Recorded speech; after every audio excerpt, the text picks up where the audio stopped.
topic on the docket is going to be the COVID vaccine. God. Should we or shouldn't we take it? How should we feel about administering it to our kids? Oh, hell no. My kid's not getting that shit. We live in a free country where right now I'm military and I, let's say I do what the government tells me to do. Without going into great specifics, right now it's currently still voluntary for us, but living in a free state, a free country, how long will that last? I mean, some people get it, some people don't. Our kids go back to school, and then those kids who don't have it, are they going to be ostracized? Man, fuck that. Listen, plain blank period with this COVID vaccine. This is how I feel about it, okay? AIDS and cancer. This is straight into the damn topic. AIDS and freaking cancer have been studied for fucking years. For years it's been studied, right? It's probably the 1930s. Right? It's been studied for years. But you're telling me 1 year after studying a virus that you're able to come out with a vaccine all of a sudden. They say that vaccines take 18 months. It took like 9 months for them to put this thing together. So, ain't no way that I'm taking it. Typical vaccines take really on the crest of 2 years, and then that's not out the woodwork. That's before they start their trials. Yeah, exactly. Then their trials take another 5 or 6 years or so, no. and then you don't really get any actual New York Journal, New England Journal of Medicine type of stuff out of that particular vaccine until almost 20 years after the fact, because again, it takes that long. I mean, look at vape products, vape cigarettes and stuff like that. We still don't know what that is or isn't doing to our bodies. Everybody said, "Oh, well, there's no research because there's no research because it's fine." No, it's not fine.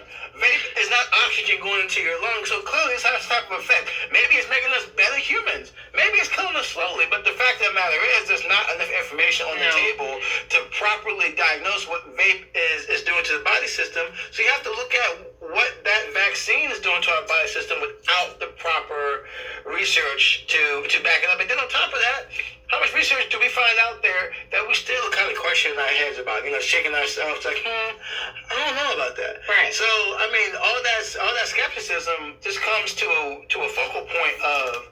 I think that people are. I have to say this. I just think that American people have become way too trusting. I think they've become way too trusting of what they put into their bodies, because you have to realize that you're actually injecting the freaking virus into your body. You don't know what it's going. Everybody's going to have a different effect. That's the thing. But if you want to try it, I mean, that's your business. But don't scrutinize people for not wanting to try something that's going to actually possibly cause harm. Well, so to carry on that, possibly.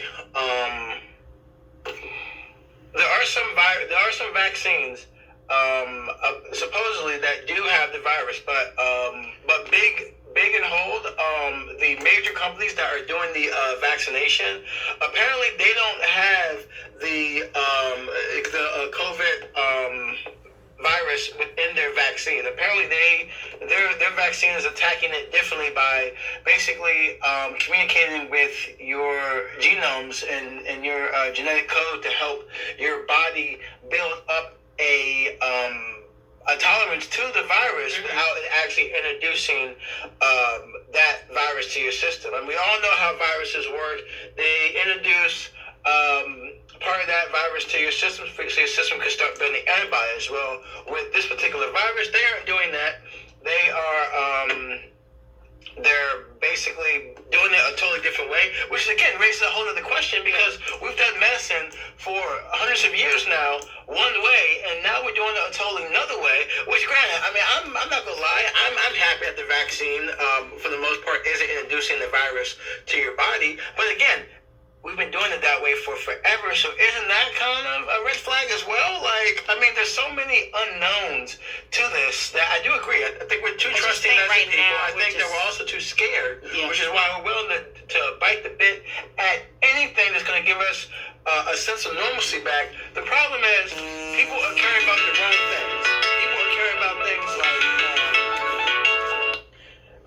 about things like the economy. People are caring about things like food shortages, which we do have a major food shortage going on in the United States. And people care about these things, like, look, we have to get back to work. We need to open back up the borders. But I get that.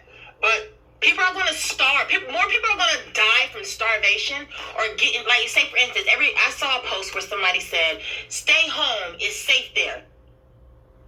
Your home may be safe, but there are people who get beat the hell out of every single day just because. Children and women and freaking some men, their home is not safe for them. Sometimes their job is their safe haven. Sometimes these children, their schools, that's a safe haven for them.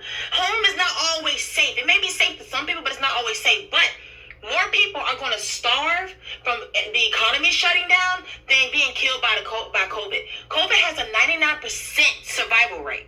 Yep. What about the flu? How come we didn't do this with the flu? What about Ebola? They didn't shut down the country because of Ebola. It was killing people left and right. It's true. I think if you're vulnerable, if you have a compromised immune system or something like that, then you should stay home. You don't make healthy people stay home. You can't make people take a vaccine. Here's the thing.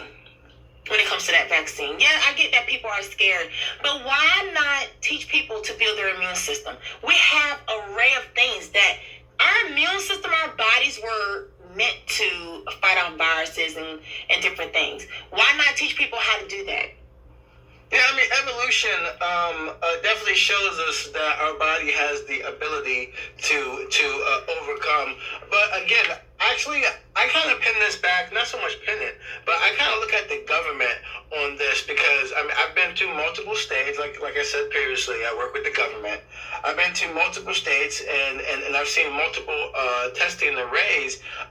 Some states have had more access to testing equipment, testing supplies, than other states. And honestly, this thing is hitting all of us universally. So why do some states have more, other states have less? It's because these states are still relying on the state funding. I think it's demographics. And instead of relying on the federal funding, which is what the government should be stepping in, you have some test kits out there, like the PCR. That is the more well-known test kit, which is going to be oropharyngeal or nasopharyngeal. And you get your results back from the lab within, on the short side, 2 days, and the long side, 5 days. Which is a pretty significant gap in your life. You also had the antigen test, the rapid antigen test. That test specifically only lets you know whether or not you've been in contact with somebody who had COVID, or whether or not you yourself at some point in time had COVID. What it basically does is let you know if your body's basically building up an immunity to COVID, which means that you're, had it. Less likely to get it. It doesn't tell you that you actually currently have it. Okay. At all. It doesn't tell you currently have it. A lot of people take that test to figure out if they currently have it. That test comes back positive, then that means that you need to go get your PCR to confirm whether or not you have it. If it comes back negative, then 9 times out of 10, you're probably good. You don't need to get the PCR. But that test right there, that test should be widespread, given to everybody. Meaning that if we're going back to work, your employer should have a batch of those test kits in the break room so that at the beginning of the shift, they can test all their employees. Your school, the same thing. I'm not so much about the kids, because let's face it, they're kids. But at the end of the day, I blame the government for not having more options available to the public. You guys want to open up these borders and open up the economy. Well, the best way to do it is to ensure that we're doing this safely. If we can't do it safely, then I'm in full agreement for an unfortunate shutdown for the country. Yeah, that's just something that I think we're just not going to get a 100% agreement with when it comes to American people, because you have people who aren't sick. What are they supposed to do? For instance, if you're sitting at home for how long do you think they would shut down the country? At least a month, maybe. I think in order, so the virus takes 2 weeks at some point in time, 3 weeks to present itself.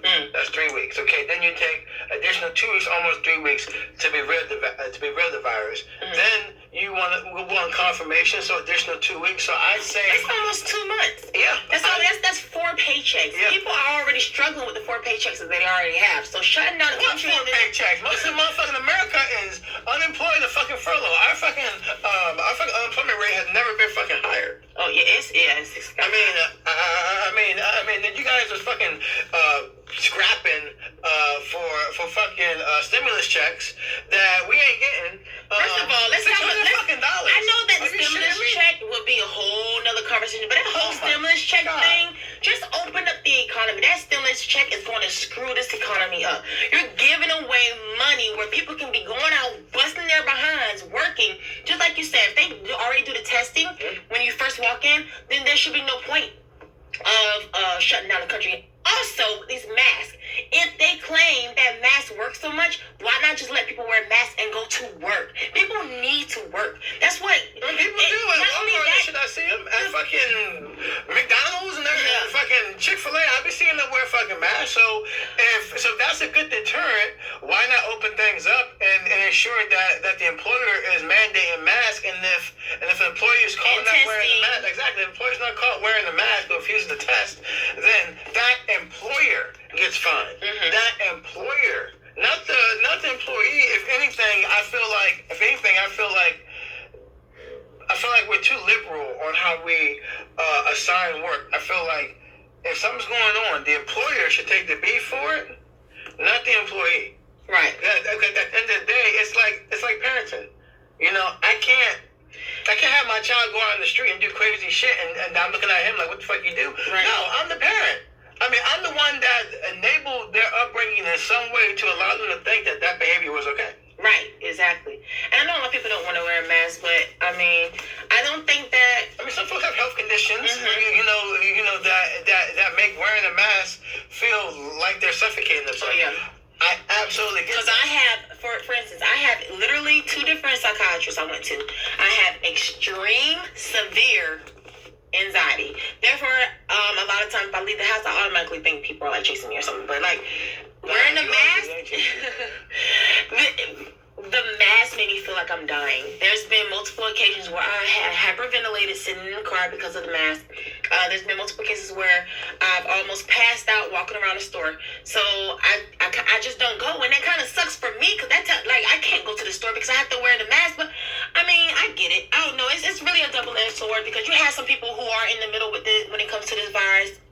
As far as the COVID vaccine, we're not taking it. I don't think that you should be made to take it. I think that's a democracy. I don't think that you should be told that you have to do something if you don't feel like it's good for your family or good for your health. I mean, some people decide that they want to take it. That's on them. You want to take it, then take it. But right now, at this moment, when it comes to this vaccine, we are all just guinea pigs. And I don't think a lot of people realize that. I think there should be more research. Way more research. Not after 9 months. There should be way more research. A lot more research. So we're out of time again. We might have to update our actual time block for how long we're going to put these. We're trying to stay on the 10 minutes, and it's just not going to work. It's not, because I mean these are talks that have to be had, and these are subjects that need to be brought to light. I think that just kind of prolongs the conversation for another date. I think that's okay. Yeah. So again, like, subscribe. Please send us your comments. Yeah, tell us what you think about this freaking COVID vaccine. I think give us on your here are thoughts. kind of torn, but yeah, let's